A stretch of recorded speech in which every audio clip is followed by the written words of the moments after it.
Hi guys. இன்னைக்கு நாளைக்குன்னு இழுத்துட்டு இருக்க வயசானவங்களை கணக்கு போட்டு தள்ளுற மேத்தமெட்டிக்ஸ் தெரிஞ்ச ஒரு சைக்கோ கில்லர் கொலை பண்ணிட்டு அப்படியே போகாம மேத்தமெட்டிக்கல் சிம்பிள் அல்காரதம் லாகாரதம்னு க்ளூ கொடுத்துட்டு போறான். இந்த சினிமேட்டிக் சைக்கோ சீரியல் கொலைகாரனை கண்டுபிடிக்க போலீஸ் ஹெல்ப் பண்ற ஒரு கணக்கு ப்ரொஃபசர் மற்றும் அவரோட ஸ்டூடெண்ட், இவங்க 2 பேர் சேர்ந்து என்ன கணக்கு போட்டாங்க அப்படின்னு சொல்ல வர கதை தான் 2008 வெளிவந்த தி ஆக்ஸ்போர்ட் மர்டர்ஸ். இந்த கதையை நம்ம எக்ஸ்பிளைன் பண்ண வர காரணமே இந்த கிளைமேக்ஸ் ட்விஸ்ட் தான். கிளைமேக்ஸ் ட்விஸ்ட் வேற லெவல்ல இருந்ததுன்னு சொல்லலாம். இந்த படத்தோட டைரக்டர் ஒரு கணக்குவாதி போல அவருக்கு தெரிஞ்ச கணக்கு எல்லாத்தையும் இந்த கதையில தெளிச்சு விட்டுருக்காரு. அவர் தெளிச்சு விட்டதை நம்ம கொஞ்சம் டீட்டெயிலா பார்க்கலாம். வெல்கம் டு ஸ்பார்டன்ஸ் அண்ட் இது உங்கள் ஜிகே. மார்ட்டின் நம்ம கதையின் நாயகன். அவன் ஒரு மேத்தமேட்டிஷியன். அவன் ஒரு தீசிஸ் பண்றான். அந்த தீசிஸை அவன் மானசீக குருவான்னு நினைக்கிற ப்ரொஃபசர் ஆர்த்தர் கிட்ட சூப்பர்வைஸ் பண்ணி அப்ரூவல் வாங்குறதுக்கு ஆக்ஸ்போர்ட் யூனிவர்சிட்டிக்கு வரான். அவன் தங்கறதுக்கு ஒரு மாசத்துக்கு முன்னாடியே யூனிவர்சிட்டி பக்கத்திலேயே ஒரு வீடை ரெண்டுக்கு புக் பண்ணியிருக்கான். அந்த வீட்டோட ஓனர் பேரு மேடம் ஈகிள்டன். அவங்கள ஒரு மரியாதையா பாட்டிமான்னு இந்த கதை ஃபுல்லா பேசிக்கலாம். பாட்டிமா ஹஸ்பண்டுக்கு இருந்த சில ஃப்ரெண்ட்ஸ்ல ப்ரொஃபசர் ஆர்த்தரும் ஒருத்தர். ப்ரொஃபசர் ஆர்த்தரை பத்தி பேசிட்டு இருக்கும் போதே பாட்டிமாவோட பொண்ணான பெத் உள்ள வரா. ஆமா, நீ அப்பா செத்த உடனே ஆர்த்தரை கரெக்ட் பண்ணலான்னு பார்த்தல அப்படின்னு பேசிக்கிட்டே உள்ள வரா. சீ நாய மூடு, அவன் என் தம்பி மாதிரி அப்படின்னு பாட்டிமா சொல்றாங்க. இப்படியே மாத்தி 2 பேரும் கவுண்டர் அடிச்சுக்கிறாங்க. இவங்க 2 பேரும் பேசுறத பார்த்தா அம்மா பொண்ணு பேசுற மாதிரியே இல்லைன்னு நடுவுல அப்பாவி மாதிரி மார்ட்டின் நிக்கிறான். மார்ட்டின், பாட்டிமா, அந்த பெத் 3 பேரும் டின்னர் சாப்பிடுறாங்க. அப்பதான் பெத் ஒரு சீலோ பிளேயர் அப்படின்னு அறிமுகம் செய்ய அதையும் பாட்டிமா கவுண்டர் அடிச்சு கிண்டல் பண்றா. அங்கேயும் 2 பேரும் சண்டை போட்டுக்கிறாங்க. இப்போ மார்ட்டின் அந்த யூனிவர்சிட்டிக்கு போறான். என்னோட தீஸை ஆர்த்தர் தான் சூப்பர்வைஸ் பண்ணணும் அப்படின்னு சொல்றான். அந்த ஆளு வேணாம், அவனோட பெஸ்டான ஆளுங்களாம் இருக்கானுங்க, ஏன் இந்த ஆளை பிடிச்சி தொங்கிட்டு இருக்க, இந்த விஷயத்துக்கு அவன் சரிப்பட்டு வர மாட்டான், அதனால உன்னோட தீஸை நல்ல சூப்பர்வைசரா பாரு அப்படின்னு ஒரு குண்டை தூக்கி போடுறான் இன்னொரு ப்ரொஃபசர். அடுத்த நாள் தனியா ஸ்குவாஷ் விளாண்டுட்டு இருக்கான் மார்ட்டின். அப்போ ஒரு பொண்ணு இவன் பண்றதெல்லாம் பதில் சிரிச்சுக்கிட்டு இருக்கா. இவ பேர் லோனா, பக்கத்துல ஒரு ஹாஸ்பிட்டல்ல ஒர்க் பண்ணிட்டு இருக்கா. இந்த கிறுக்கன் ஏதோ மேக்ஸ் ப்ராப்ளம் எல்லாம் போட்டு செவுத்துல கிறுக்கி வச்சிருக்கான். இந்த பால் மூமெண்ட், இந்த ராக்கெட் சைஸ், எவ்வளவு வேகமா அடிச்சா எவ்வளவு வேகத்தை திருப்பி வரும் அப்படின்னு கணக்கு போட்டு தான் இவர் விளையாடுவாராம் அப்படின்ற மாதிரி இந்த பொண்ணுகிட்ட சொல்லிட்டு இருக்கான். ஏன் செவுத்தோட தான் விளையாடுவியா, எங்க கூட விளையாட மாட்டியா, என்கிட்ட ப்ரூவ் பண்ணுவோம் மேத்தமேட்டிக்ஸ் எல்லாம் அப்படின்னு இவ சொல்றா. கொஞ்ச நேரத்திலேயே அந்த பொண்ணு இவனை தோக்கடிச்சு நல்லா முகம் பண்ணி விட்டுறா. சரி, கொஞ்சம் கணக்குல தப்பு பண்ணிட்டு நினைக்கிறேன் அப்படின்னு சொல்லி சமாளிக்கவும் செய்யறான். அவ அப்படியே போய் மாட்டினா அவ வீட்டுல டிராப் பண்றா. அதை பெத் பாத்துடுறா. அப்படியே வீட்டு வாசல்ல வந்து, என்னடா வந்து 2 நாள் தான் ஆகுது, அதுக்குள்ள ஏரியாவில் ஃப்ரெண்டு பிடிச்சிட்டியா அப்படின்னு அவளை போட்டு கலாய்க்கிறா. எனக்கு என்னமோ நீ இந்த வீடை எதிர்ச்சா பிடிச்ச மாதிரிலாம் தெரியல, ஏதோ பிளான் பண்ணி தான் இந்த வீட்டுக்குலாம் வந்திருக்க. எங்க அம்மாவை காக்கா பிடிச்சி எப்படியே ஆர்த்தட்ட அறிமுகமாகி உன்னை தீசிஸை கரெக்ட் பண்ணலாம் அப்படிதானே பிளான் பண்ணிட்டு இருக்க, அப்படிலாம் நினைச்சிருந்தா இப்பயே அதை அழைச்சிரு அப்படின்னு பெத் சொல்றா. அப்ப மார்ட்டின், எந்த விஷயம் தற்செயலா நடக்காது, நம்ம தான் ஏற்படுத்திக்கணும், நமக்கு என்ன தேவையோ அதை நம்மளே எடுத்துக்கணும், அது சொதப்பினாலும் அதை பத்தி கவலைப்படக்கூடாது, வருத்தப்படக்கூடாது, சந்தர்ப்பம் வரலன்னா சந்தர்ப்பத்தை உருவாக்கணும், இதை ட்ரை பண்ணி பாரு, உனக்கும் நல்லா இருக்கும், உன் லைஃபுக்கும் நல்லா இருக்கும் அப்படின்னு சில பல பஞ்சுகளை போட்டுட்டு அப்படியே ஸ்லோ மோஷன்ல கிளம்பிடுறான் மார்ட்டின். ஆர்த்தர் ஒரு காலேஜில் தான் எழுதிய லாஜிக்கல் சீரிஸ் புக்கை பத்தி லெக்சர் கொடுக்க போறதா சொல்றா பெத். மார்ட்டின் ஆர்த்தரோட அந்த லெக்சருக்கு போறான். சொற்பொழிப்பு ரொம்ப நேரமா ஆத்துன்னு ஆத்துறாரு ஆர்த்தர். அவரை பொறுத்த வரைக்கும் பிலாசபி இஸ் டெட், அதாவது தத்துவங்கள் இறந்து விட்டது, எல்லாமே லாஜிக்கல் சீரியஸ் ஆஃப் மேத்தமேட்டிக்ஸ் தான் வருமா, இந்த உலகத்துல உண்மைன்றது எதுவுமே கிடையாதான், எல்லாமே போய், கணக்கு மட்டும்தான் மெய், கணக்குல ஏதாவது ப்ரூவ் பண்ண முடியலன்னா அதை நம்ப மாட்டேன் அப்படின்ற மாதிரி நிறைய ஆத்துன்னு ஆத்திட்டு இருந்தாரு. மார்ட்டினுக்கு ஆர்த்தரோட கவனத்தை இவன் பக்கம் திருப்பணும், ஏதாவது இப்ப பேசணும் அப்படின்னு நினைச்சிட்டான் போல. டக்குன்னு கையை தூக்கிட்டு அவன் உங்க கூட்டெல்லாம் தப்பு அப்படின்னு வாதாட ஆரம்பிச்சிடறான். அவன் என்ன சொல்றான், பையன்ற கோல்டன் சீரியஸ் ஃபிபோனக்கி சீரியஸ்ல வச்சுக்கிட்டு எல்லா உண்மையும் கண்டுபிடிக்கலாம், நீங்க சொல்ற மாதிரிலாம் எனக்கு கிடையாது அப்படின்னு ஒரு விஷயம் சொல்றான். அதுக்கு ஆர்த்தர் சொல்றாரு, பட்டாம்பூச்சி இறகில் வெளிப்படும் அசைவினால் மற்றொரு இடத்தில் மிகப்பெரிய சூறாவளி ஏற்படும் அப்படிலாம் சொல்றாங்களே, இதெல்லாம் பேத்தல், இதெல்லாம் உன்னால ப்ரூவ் பண்ண முடியாது அப்படின்னு சொல்றாரு ஆர்த்தர். அதெல்லாம் ஒரு வெங்காயம் பண்ண முடியாது அப்படின்னு சொல்லி ஆர்த்தர் மார்ட்டினை அசிங்கப்படுத்திடுறாரு. மார்ட்டினுக்கு ஆர்த்தர் மேல இந்த முழு மரியாதை அப்படியே போயிடுச்சு. மார்ட்டின் அப்படியே ரூமுக்கு வரான். ஆர்த்தரை செலக்ட் பண்ணது ஒரு பெரிய முட்டாள்தனம் அப்படின்னு நினைக்கிறான். எல்லாத்தையும் மூடிட்டு ஊருக்கு போயிடலாம் அப்படின்னு யோசிக்கும் போது தான் அவன் ரூம்மேட்டு பெட்ரோ வரான். இந்த பெட்ரோ இருக்கானே, அவன் ஆர்த்தர் கிட்ட சேரலான்னு வந்தவன்.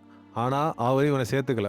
அவரு முன்னாடி மாதிரிலாம் கிடையாது, அவருக்கு அவரோட புத்தகம் விற்கணும், அதனால எது வேணாலும் பேசுவார், என்ன கான்ட்ரவர்சி வேணாலும் பேசுவார்னு சொல்லி அவரை பத்தி அவதூறா நிறைய விஷயம் மார்ட்டின்ட்ட சொல்றான். இங்கேருந்து தான் கதை ஸ்டார்ட் ஆகுது. இங்கேருந்து ஒரு குறிப்பிட்ட சீன் வரைக்கும் ஒரே ஷாட்ல போனாங்க. ரொம்ப நல்லா இருந்தது பாக்குறதுக்கு. எடுத்து சிலோ வாச்சிக்கிட்டு இருக்கா. அப்போ ஒருத்தன் பச்சை கலர் ட்ரெஸ் போட்டு அப்படியே ஒரு குள்ளமா ஒருத்தன் நடந்து போறான். அவன் உள்ள ஒரு புக் ஷாப்புக்கு போறான். அங்கே ஒரு புக் எடுக்கிறான். அவனை left hand side Pedro cross பண்றான். பெட்ரோ அப்படியே கொஞ்சம் தூரம் போறான். அங்கே ப்ரொஃபசர் அவனை கிராஸ் பண்றாரு. ஒரு பேப்பரை கசக்கி அந்த குப்பை தொட்டில போட்டுட்டு அப்படியே நடந்து போயிட்டு இருக்காரு. ப்ரொஃபசரை மார்ட்டின் சைக்கிள்ல கிராஸ் பண்றான். அப்படியே கேமரா நம்ம பாட்டிமா வீட்டுக்குள்ள அப்படியே கிராஸ் ஆகுது. அங்கே போய் பார்த்தா பாட்டிமா இறந்து கிடக்குறாங்க. இந்த சம்பவம் நடந்த நேரத்தில் யார் யார் எங்கெங்க இருந்தாங்கன்றதான் இந்த ஒரே ஷாட்ல அப்படி காட்டுறாங்க. மார்ட்டின் ரூமுக்குள்ள ரொம்ப டென்ஷனா போயிட்டு இந்த நாடும் நாட்டு மக்களும் நாசமாகி போகட்டும் அப்படின்ற மாதிரி ஊரு கிளம்பிட்டு இருக்கான். வெளியே வந்து பார்த்தா ஆர்த்தர் வீட்டு வாசல் நிக்கிறாரு. 2 பேரும் தற்செயலா மீட் பண்ணிக்கிறாங்க. ஆர்த்தர் தன்னோட ஓல்டு ஃப்ரெண்டை பார்க்க வந்ததா சொல்றாரு. மார்ட்டின் இங்க ரெண்டுக்கு வந்ததா சொல்லி 2 பேரும் பேசிட்டு அப்படியே வீட்டுக்குள்ள போறாங்க. உள்ள போய் பார்க்கறாங்க 2 பேரும் அட் டைம்ல பாட்டிமா இறந்து கிடக்கிறத பாக்குறாங்க. மூக்கு உடைஞ்சு ரத்தம் ஊத்திருக்கு. தலையாணி யாரோ முகத்துல வச்சு ப்ரெஷர் கொடுத்து சாவடிச்சிருக்காங்க அப்படின்னு மார்ட்டின் சொல்றான்.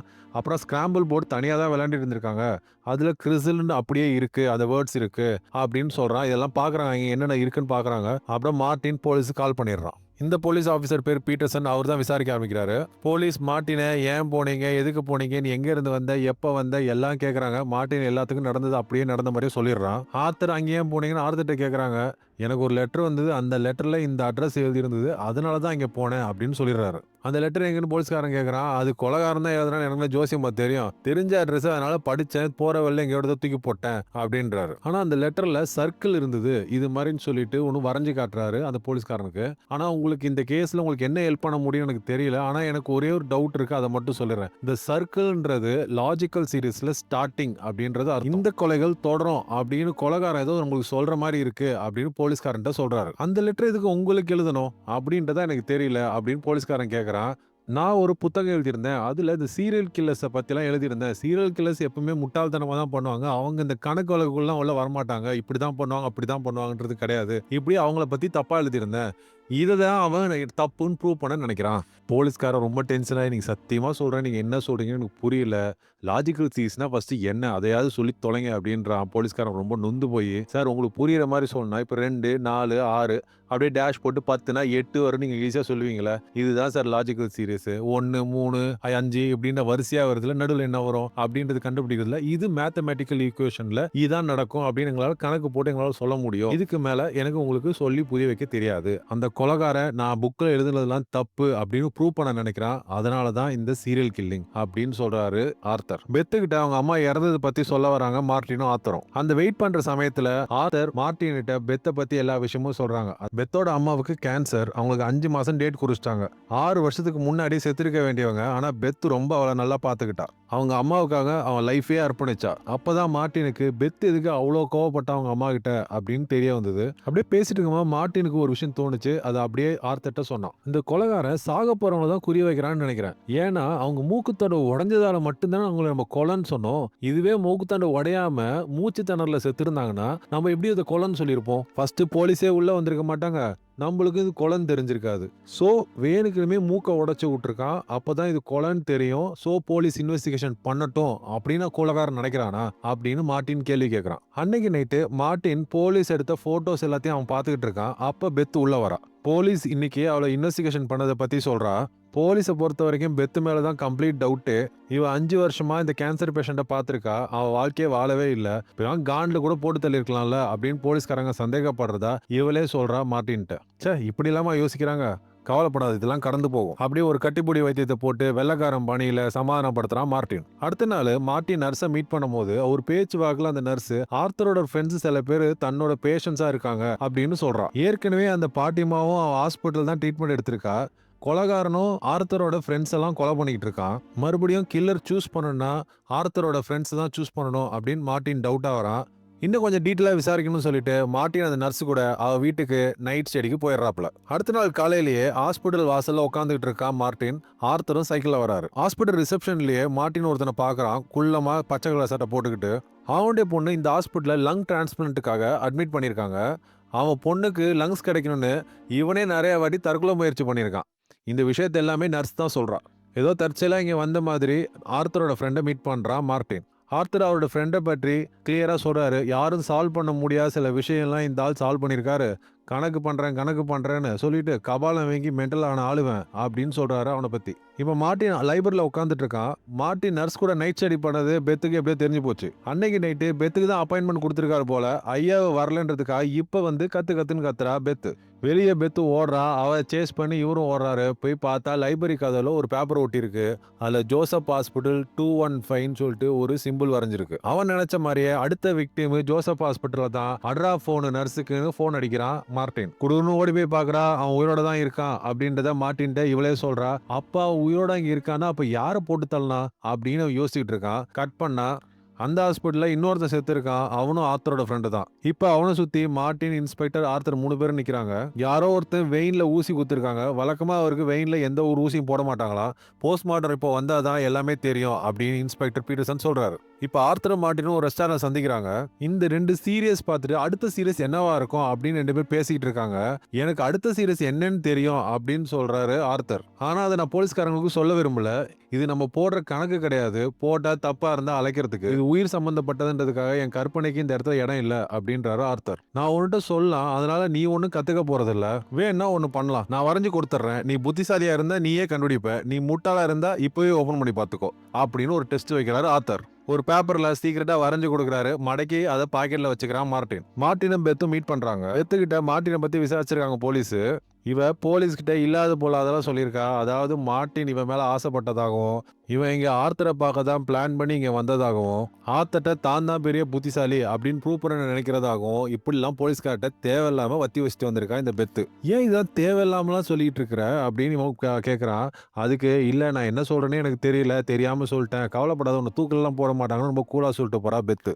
ஆனா அவனுக்கு ஒரு விஷயம் நல்லா தெரிஞ்சது. அன்னைக்கு நர்ஸோட நைட் டியூட்டி போனதால் தான் இவன் இந்த கான்ல இது மாதிரி பத்த வச்சு விட்டா அப்படின்றது நல்லா புரிஞ்சிச்சு அவனுக்கு. அடுத்த நாள் மார்ட்டினும் ஆர்த்தரும் அந்த இன்ஸ்பெக்டரை பார்க்க போறாங்க. போற வழியில ஆர்த்தர் ஒரு குட்டி கதை ஒன்று சொல்றாரு. லண்டன்ல ஒருத்தன் டெய்லர் இருந்தான். அவன் பொண்டாட்டியை எப்படி எல்லாம் கொல்லலாம்னு சொல்லிட்டு ஒரு புக் எழுதியிருக்கான். இது ஒரு நாள் அவன் பொண்டாட்டிக்கு தெரிய அவனை போட்டு தள்ளிடுறா. அங்க இருக்க ஜூரிஸ் அவ தற்காப்புக்கு தான் கொன்னதா நம்பி அப்படியே கேஸை க்ளோஸ் பண்ணி அவளை விடுதலை பண்ணிடுறாங்க. இந்த டெய்லர் கேஸ்ல என்ன சுவாரஸ்யம்னா 10 வருஷம் கழிச்சு தான் கண்டுபிடிச்சாங்க அந்த டெய்லருக்கு எழுதப்படி தெரியாதுன்னு. அந்த புக்கை எழுதினதே அவ ஒய்ஃபோட கள்ளக்காதல் தான். குற்றவாளியை கண்டுபிடிக்காதது மட்டும் ஒரு பர்ஃபெக்ட் கிரைம் கிடையாது. ஒரு தப்பான குற்றவாளியை அடையாளம் கட்டி திசை திருப்பது கூட ஒரு வகையில பர்ஃபெக்ட் கிரைம் தான் அப்படின்னு ஆர்த்தர் சொல்றாரு. இப்ப அந்த இன்ஸ்பெக்டர் கேபினுக்கு வந்துடுறாங்க. அந்த இன்ஸ்பெக்டர் ஒரு ரிப்போர்ட் கொடுக்குறாரு. அந்த ரிப்போர்ட்ல இதை கொலை செஞ்சவனுக்கு 30 to 35 வயசுக்குள்ளதான் இருக்க முடியும். ஆர்த்தரை சந்தோஷப்படுத்துறதுக்கு அவனை மட்டுமே இந்த கொலையை பண்ணிருக்கான். எல்லாம் பெத்து பண்ண வேலை. அதனால அவன் ரொம்ப டென்ஷன் ஆகி அந்த கிளாஸை டக்குன்னு உடைச்சிடறான். அதை இன்ஸ்பெக்டரும் ஆர்த்தரும் பார்த்துட்டு ஏதோ டென்ஷன் ஆயிட்டான் போல இருக்கு அப்படின்னு சொல்லிட்டு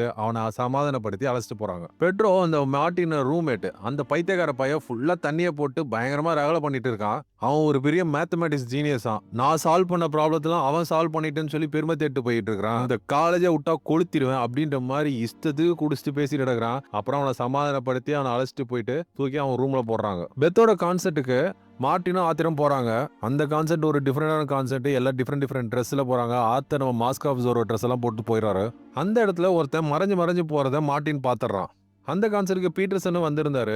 அவர்கிட்ட போய் சொல்றான். அப்படி இப்படி சேஸ் பண்ணி அவனை மண்டையில கொட்டி அப்படியே புடிச்சிடுறாங்க. அவன்கிட்ட ஒரு பேக் கலெக்ட் பண்றாங்க. அந்த பேக்ல பெரிய துணியில கெட்ட வார்த்தையில ஒன்னு எழுதியிருக்கான், பேஸ்டர்ட்ஸ்னு. டேய், இவன் கொலகாரலாம் கிடையாது, இவன் ஏதோ கோமாளிடா அப்படின்னு பீட்டர்சன் சொல்றாரு. சரி, நீ இங்க வந்துட்டியே, அப்ப ஆர்த்தர் கூட யார் இருக்கா அப்படின்னு கேட்டவங்க தான் அவனுக்கு ஞாபகமே இருந்தது. அப்புறம் வேகமா ஆர்த்தர் கிட்ட ஓடுறான் இந்த போலீஸ். அந்த போலீஸ்காரன் கீழே ஆர்த்தர் கிட்ட போறதுக்கும் அந்த கான்செர்ட்ல ஒருத்தன் வாசி இருந்த ஒருத்தன் மயக்கடிச்சு கீழே விழுறதுக்கும் கரெக்டா இருந்தது. ஆர்த்தரும் கிட்ட போய் பாக்குறாரு. அவன் செத்துட்டான்னு அங்க இருக்க ஒரு டாக்டரும் சொல்றாரு. இப்ப மார்ட்டினும் ஆர்த்தர் இன்ஸ்பெக்டர் 3 பேரும் ஒரு கார்ல போறாங்க. அவனுக்கு ஏற்கனவே ரெஸ்பிரேட்டரி ப்ராப்ளம் இருந்தது, ஏற்கனவே ஆன்ஜியோ எல்லாம் பண்ணிருக்காங்க, அதனாலதான் செத்துருப்பான்னு சொல்லிட்டு நம்ம ஆர்த்தர் சொல்றாரு. அதுக்கு இன்ஸ்பெக்டர் சொல்றாரு, இல்ல இதுவும் கொலை தான். இது கேட்டுனா ஆர்த்தருக்கே ஷாக்கு. என்னங்க சொல்றீங்க அப்படின்னு பார்த்தா அங்க ஒரு ட்ரையாங்கிள் சிம்பிள் இருந்தது. அதுல அவனே 3rd சீரியஸ்னு எழுதி வச்சுட்டு போயிருக்கான். சோ இது சீரியஸ் மர்டர் தான் நீங்க சொன்ன மாதிரி அப்படின்னு சொல்லிட்டு அந்த ப்ரூஃபை பீட்டர்சன் ஆர்த்தர்ட்ட காட்டுறாரு. அப்புறம் அடுத்த சீரிஸ் என்ன அப்படின்னு இன்ஸ்பெக்டர் கேட்குறாரு. உங்களுக்கு நான் அப்புறம் சொல்கிறேன் அப்படின்னு ஆர்த்தர் சொன்னதுக்கு அவர் மார்ட்டினை பார்க்குறாரு அந்த இன்ஸ்பெக்டர். அப்போனா என்ன அர்த்தம்? மார்ட்டின் இருக்கிறதால இவர் பேச மாட்டேங்கிறான்னு அர்த்தம். அதனால என்ன பண்ணுறாரு அந்த இன்ஸ்பெக்டர், மார்ட்டினை இறக்கி விட்டுறாரு. பாவம் மார்ட்டின் அப்படின்னு நடு ரோட்டில் மழையில் நினைச்சிட்டே நிற்கிறான். அடுத்த நாள் ஆர்த்தரும் மார்ட்டினும் ஒரு பஸ்ஸில் மீட் பண்ணுறாங்க. நேற்று நடந்ததுக்கு மன்னிப்பு கேட்குறாரு ஆர்த்தர். மார்ட்டின், விடுங்க சார், ஏதாவது கேட்டனா என்ன பண்ணுவீங்க, இதெல்லாம் உனக்கு சொல்ல மாட்டேன், நீயே கத்துக்கணும் அப்படின்னு என்கிட்டே சொல்லுவீங்க அப்படித்தானே அப்படின்றாரு. அதுக்கு ஆர்த்தரும் சிரிக்கிறாரு. நான் நெக்ஸ்ட் சீரியஸ் என்னன்னு நம்ம இன்ஸ்பெக்டர்கிட்ட சொல்லிட்டேன், நாளைக்கு பேப்பர்ல பப்ளிஷ் ஆயிடும் அப்படின்றாரு ஆர்த்தர். நான் முட்டாள் இல்லைன்னு ப்ரூவ் பண்றதுக்கு இன்னும் 12 மணி நேரம் தான் இருக்கா அப்படின்றா மார்ட்டின். அப்ப டக்குன்னு நர்ஸை பார்த்தனோட டக்குன்னு வண்டியை விட்டு இறங்கிடுறாரு. இங்க ஒரு மேத்தமேட்டிக்ஸ் எக்ஸிபிஷன் மாதிரி ஒன்று போயிட்டு இருக்கு. அங்கே எல்லாருமே கூடி இருக்கிறாங்க. அதுல ஆர்த்தரும் போய் கலந்துக்கிறாரு. இங்க மார்ட்டினும் நர்ஸும் ஒரு மேட்டரை பத்தி டீப்பா டிஸ்கஸ் பண்ணிட்டு இருக்காங்க. அப்ப நர்ஸ் இன்னும் குழந்தையா இருக்க அப்படின்னு ஒரு காமெடி பண்றா. அப்பதான் அவனுக்கு ஒரு ஐடியா வருது. நம்ம பெரிய பெரிய புக்கெல்லாம் எடுத்து பார்த்தோம், ஆனா பேசிக்கான மேத்தமெட்டிக்ஸ் புக் எதுவுமே பார்க்கலையே அப்படின்னு ஒரு ஐடியா வந்ததால இவனும் நர்ஸும் 2 பேர் சேர்ந்துட்டு ஒரு புக் ஸ்டோருக்கு போறாங்க. அதுல பேசிக்கான ஒரு பித்தாகோரஸ் சீரியஸ் பார்க்கறான். அதுல சர்க்கிள் போட்டிருக்கு. அடுத்தது ஒரு இன்டர்செக்ஷன் பார்ட் போட்டிருக்கு. ஸோ இதுதான் வரிசையா வரைஞ்சிருக்கான். அதாவது சர்க்கிள்னா ஆரம்பம் குறிக்குது. 2 சர்க்கிள் போட்டிருக்கான். அது இன்டர்செக்ஷன் பாயிண்ட்ட குறிக்குது. ட்ரையாங்கிள்ன்றது ஒரு பீஸ குறிக்குது. அப்ப 4வது பார்த்தா 10 டாட் இருக்கு.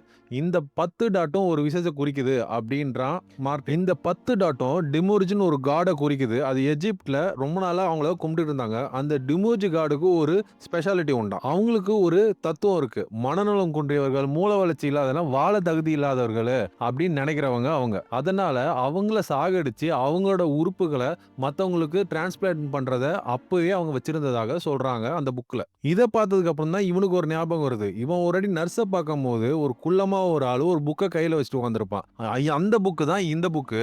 சோ அவன் தான் அந்த சீரியல் கொலைகாரன் அப்படின்னு மார்ட்டின் சொல்றான். இமிடியேட்டா அந்த போலீஸ் சொல்லணும்னு அவசர அவசரமா நர்ஸும் மார்ட்டினும் ஓடியாடுறாங்க. அப்ப தெரியாதனமா அந்த பேப்பர்காரனை இடிச்சிடுறாங்க. அந்த பேப்பரை ஓபன் பண்ணி பார்த்தா அதுல நம்ம ஆர்த்தர் ஒரு பேட்டி கொடுத்திருக்காரு. இதான் நெக்ஸ்ட் சிம்பிள்னு சொல்லிட்டு அந்த 10 டாட் அதுல இருக்கு. இந்த வாட்டி யாரோ 10 பேரை கொலை பண்ண போறான், நீங்க தான் காப்பாத்தணும், சீக்கிரமா வாங்க. எனக்கு பொறுமை எல்லாமே எனக்கு உங்களுக்கும் தெரியும். எங்களுக்கு காலையிலே ஒருத்தன் கால் பண்ணி இந்த இடத்துல ஆம்புலன்ஸ் அனுப்புங்கன்னு சொல்லியிருக்கான். அதை பார்க்க தான் பீட்டர்சன் ஓடி இருக்காரு அப்படின்னு அந்த போலீஸ்காரன் சொல்றான். அப்படி இப்படின்னு சேஸ் பண்ணி ரோலர்லாம் விட்டு ஒரு வேனை நிறுத்துறானுங்க. அந்த வேனை நிறுத்திட்டு எல்லாரையும் காப்பாத்திட்டோம் அப்படின்னு பீட்டர்சன் சொல்றாரு. இங்க இந்த போலீஸ்காரன் நம்ம மார்ட்டின்ட்ட கரெக்டான நேரத்துல போய் அந்த வண்டியை நிறுத்திட்டோம். இங்க வந்து அந்த 10 மேத்தமேட்டிஷியனையும் அந்த ஆர்த்தரையும் நம்ம உயிரை காப்பாத்திட்டோம் அப்படின்னு இந்த போலீஸ்காரன் சொல்றாரு. அதுக்கு மார்ட்டின் சொல்றான், டே நீங்க தப்பான பஸ்ஸை ஸ்டாப் பண்ணிட்டீங்கடா அப்படின்னு சொல்றாங்க. அப்படியே அங்க கட் பண்றோம். அந்த கில்லர் அந்த குழந்தைங்களை ஏத்திட்டு அந்த வேன்ல வேகமா வந்துட்டு இருக்கான். அந்த ரோட்ல வண்டியில வந்துட்டு இருக்கும்போது ஒரு போலீஸ்காரன் அந்த வேனை மடக்கிறான். உள்ள வந்து பார்த்தா எல்லாம் குழந்தைகள் தான் இருக்காங்கன்னு சொல்லிட்டு அவங்கள அப்படியே அனுப்பி விட்டான். அதான் மார்ட்டின் ஆர்த்தருக்கு ஃபோன் பண்ணி எல்லா விஷயத்தையும் சொல்றான். சார், தப்பான வண்டியை புடிச்சிட்டாங்க. உங்க வண்டி இல்ல, இன்னொரு வண்டி இருக்கு. இந்த வாட்டி அவன் கொல்ல போறது 10 மூளை வளர்ச்சி குன்றிய குழந்தைங்கள. இம்மிடியட்டா இந்த விஷயத்த பீட்டர்சன்ட்ட சொல்லுங்க. வண்டியை போய் நிறுத்துங்க. அதை சொல்லிட்டே இருக்கும் போதே ஆர்த்தருக்கு முன்னாடி அந்த வண்டி கிராஸ் ஆகுது. ஆனா அவரால் தடுத்து நிறுத்த முடியல. பீட்டர்சனை போய் கூப்பிடலான்னு பாக்குறாரு. ஆனா தூரத்துல அந்த வண்டி வெடிச்சு சிதறுது. இவரால் தடுத்து நிறுத்த முடியல. அந்த குற்ற உணர்ச்சியில அப்படியே உட்காந்துடுறாரு. போலீஸ் வருது, ஆம்புலன்ஸ் வருது, எல்லாம் மீட்பு பணியெல்லாம் போயிட்டு இருக்கு. இது எல்லாமே அந்த ஆர்கன்ஸ்க்காக தான் பண்ணப்பட்டிருக்கு. அதனால தான் ஆம்புலன்ஸ் அனுப்ப சொல்லியிருக்கான். பெட்ரோல் டேங்க்ல ரொம்ப கொஞ்சம் தான் பெட்ரோல் இருக்கு. ஸோ உடலுக்கு மினிமம் காஸ்ட் தான் ஏற்படும் அப்படின்றத பிளான் பண்ணியிருக்கான். ஆனா ஒன்று மட்டும் மிஸ்கால்குலேட் பண்ணியிருக்கான். அவன் இங்கேருந்து தப்பிச்சு எகிரி குதிக்க பார்த்திருக்கான். ஆனா அவனால முடியல. அது எப்படி சொல்றீங்கன்னு மார்ட்டின் கேட்கறான். வேனோட அந்த டிரைவர் கதவு ஓப்பன் ஆகியிருந்தது அப்படின்னு சொல்றாரு. இதை சீரியல் கில்லர் பண்ண மாதிரி பண்ணிட்டு அவன் எஸ்கேப் ஆக தான் பார்த்திருக்கான். இவ்வளோ கண்டுபிடிச்சும் இதை தடுக்க முடியலையேன்னு மார்ட்டினும் இந்த பக்கம் ஆர்த்தரும் சோகமா உட்காந்துருக்காங்க. இந்த மார்ட்டினும் நர்ஸும் இந்த ஊரு வேணாம், இந்த கேஸ் வேணாம், எங்க நிம்மதியா போய் வாழலான்னு சொல்லிட்டு 2 பேரும் ஒரு இடத்துக்கு கிளம்பிடுறாங்க. நான் இனிமேல் இந்த பக்கமே வரமாட்டேன், இந்த ஆர்த்தரும் வேணாம், இந்த கேஸும் வேணாம், எனக்கு நீ மட்டும்தான் வேணும் அப்படின்னு ஒரு சத்தியம் பண்றான் மார்ட்டின். அடிச்ச சத்தியத்துல அவன் கையில ஒரு பேப்பர் கிடைக்குது. அது என்ன பேப்பர்னா, இதுக்கு முன்னாடி அந்த ரெஸ்டாரண்ட்ல இந்த டிஷ்யூ பேப்பர்ல ஒன்று எழுதி கொடுத்தான்ல, அந்த பேப்பர் தான். இதை நீ ஓபன் பண்ணி பார்த்தா நீ முட்டாளு, நீ மூடிய வச்சிருந்தா நீ புத்திசாலி, இப்படிலாம் சொல்லியிருந்தார்ல. இதை ஓபன் பண்ணி பார்க்கறான். அதுல ஒண்ணுமே வரையலன்னா ஆர்த்தருக்கு அடுத்தது என்னன்னே அவருக்கு தெரியல. அவருக்கு எப்படி தெரியாம இருந்திருக்கும்? அப்ப 4வது டிசைன் மட்டும் எப்படி அவருக்கு தெரிஞ்சது அப்படின்ற டவுட் அவனுக்கு வருது. அப்ப மார்ட்டின் அவன் பேக்ல இருந்து அந்த போட்டோஸ்லாம் எடுத்து பார்க்கறான் மறுபடியும். அந்த ஸ்கிராம்பிள் போர்ட்ல கிறிஸ்ன்னு எழுதியிருக்கும். அந்த கிறிஸ்ன்ற வார்த்தைக்கு சர்க்கிள்ன்றது தான் அர்த்தம். இந்த சர்க்கிள்ன்ற சிம்பிளே அந்த இடத்துல அந்த ஸ்பாட்ல தான் உருவாக்கியிருக்காரு. இந்த கிழவன் நம்மள நல்லா முட்டாளாக்கிட்டான் அப்படின்னு நினைக்கிறான். திரும்பி பார்க்கறான், நர்ஸை காணோம். அவளுக்கு ஃபிளைட்டுக்கு டைம் ஆயிடுச்சுன்னு சொல்லிட்டு இவனை கழட்டி விட்டு அவ கிளம்பிட்டா. மார்ட்டின் ஆர்த்தரை பார்க்க நேரா போயிடுறான். போய் அந்த பேப்பர் தூக்கி அடிக்கிறான். சீரியல் கில்லரும் கிடையாது, சீரியஸ் கில்லரும் ஒன்றும் கிடையாது. அதெல்லாம் நீங்க ஜோடிச்சது. உங்களுக்கு அந்த நேரத்துல 3வது சிம்பிள் என்னன்னே தெரியல அப்படின்னு பேச ஆரம்பிக்கிறான். ஆக்சுவலா என்ன நடந்திருக்குன்னா, பெத் அவங்க அம்மாவை சாவடிச்சிடுறா. இது எப்படா மறைக்கிறதுன்னு அவளுக்கு தெரியல. அதனால அவ ஃபேமிலி ஃப்ரெண்டான ஆர்த்தர் கிட்ட ஹெல்ப் கேட்கறா. ஆக்சுவலா அன்னைக்கு ஆர்த்தர் வீட்டுக்கு வந்தப்ப அவரு மார்ட்டினை எதிர்பார்க்கல. சப்போஸ் அப்ப மார்ட்டின் அங்க வரலனா அதை இயற்கை மாறின மாதிரி செட்டப் பண்ணிருப்பாரு. சோ இந்த கேஸை திசை திருப்பி இருப்பாரு. எந்த போலீஸும் உள்ள வந்திருக்க மாட்டாங்க. நம்ம டெய்லர் கதை மாதிரி. அந்த கிறிஸ்துன ஸ்கிராம்பிள் போர்ட்ல இருந்ததால எனக்கு சர்க்கிள் போட்டு ஒரு நோட்டு வந்ததுன்னு சொல்லிட்டு போலீஸ்காரங்களை சுத்தி விட்டுருக்காரு. இப்ப இதை சீரியல் கில்லிங்கா இதை காட்டணும்னா இன்னொரு கொலை நடக்கணும்.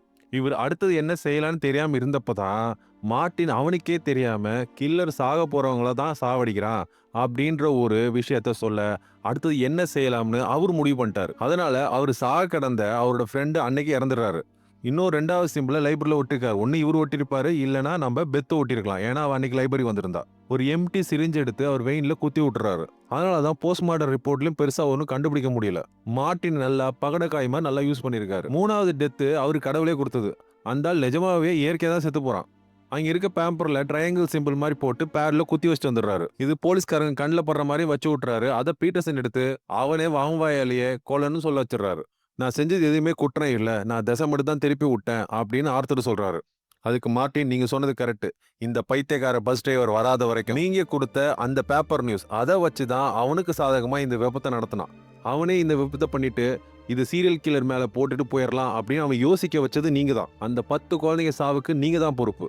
கொஞ்ச நேரம் சைலண்டா இருந்தாரு ஆர்த்தர். பெத்தோட அப்பா சாவுக்கு நான் தான் காரணம். என்னால் தான் அந்த ஆக்சிடென்ட் ஆச்சு. அந்த குற்ற உணர்ச்சிக்கு எப்பயுமே இருந்தது. நான் அவங்களுக்கு ஏதாவது செய்யணும்னு ஆசைப்பட்டேன். அதை சரி பண்ண தான் நான் பெத்துக்கு ஹெல்ப் பண்ண போனேன். இவ்வளோ பேசுறியே, இந்த கொலைகளுக்கு நீ தான் காரணம், அது உனக்கு தெரியுமா அப்படின்னு ஒரு குண்டை தூக்கி போட்டாரு ஆர்த்தர். அன்னைக்கு நீ பெத்துக்கிட்ட பேசுனது தான் அவளை இப்படி செய்ய வச்சிருக்குது. உனக்கு தேவையானதை நீயே எடுத்துக்கோ, இந்த உலகம் எதிர்த்தாலும் எடுத்துக்கோன்னு பஞ்சு டைலாக் அடிச்சுட்டு வந்தல்ல, அதை கேட்டதுக்கு அப்புறம் தான் அவ இது மாதிரி செஞ்சாலே. அவ வாழ்க்கையை இன்னும் இந்த கேள்விக்காக விட்டு கொடுக்க விரும்பல. அதனால தான் அவ கோவத்துல கொண்டுட்டா. மார்ட்டினால ஒன்றும் பேச முடியல, அப்படியே நிற்கிறான். இந்த கதை அப்படியே முடியுது. இந்த கதை ஃபர்ஸ்ட்ல இருந்தே மேக்ஸ்ன்னு சொல்லி நம்ம டைவர்ட் பண்ணிட்டே இருப்பாங்க இந்த கதை மாதிரியே. ஆர்த்தரை பொறுத்த வரைக்கும் மேக்ஸ் தான் நம்புவார். சாயா ஸ்டோரிலாம் நம்ப மாட்டார், ஏன்னா அதெல்லாம் போய் இதுன்னு சொல்லுவார். அதெல்லாம் யோசிச்சு பார்த்தீங்கன்னா ஒரு பாட்டி சாவுக்கும் 10 குழந்தைங்க சாவுக்கும் எப்படி சம்மந்தம் வந்திருக்கும்? அதனால தான் தத்துவங்கள் சாகவில்லை, அது இன்னும் உயிரோட தான் இருக்குது அப்படின்றத இந்த கதை சொல்ல வருது. தேங்க்யூ ஃபார் வாட்சிங் and thank you for listening. It's GK.